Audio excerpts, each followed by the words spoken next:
Hydropeptide patrí do dermatokozmetiky, ktorá je uznávaná v celom svete. Dôkazom toho, že je to skutočne dobrá dermatokozmetika je to, že tieto výrobky dosiahli početné ocenenia po celom svete.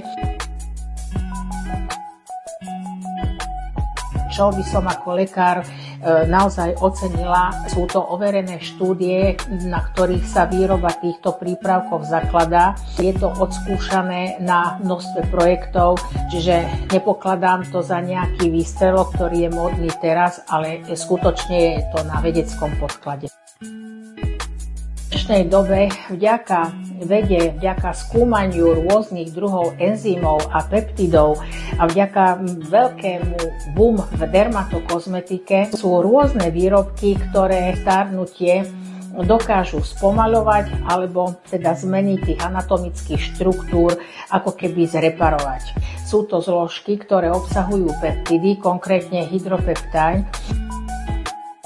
Okrem peptidov, tieto výrobky obsahujú aj kmeňové bunky rastlinného pôvodu, kyselinu hyaluronovú, ktorá je vysokej koncentrácii. Okrem teda prejavov, ako sú napríklad vrásky, pôsobia, že tú pleť vlastne napnú, ale musím povedať, že v rámci leta dokážu pigmentové škvrny doslova vygumovať alebo zabrániť ich stmavnutiu alebo zhoršovaniu alebo nedaj Bože k nejakému malignému zvrhnutiu.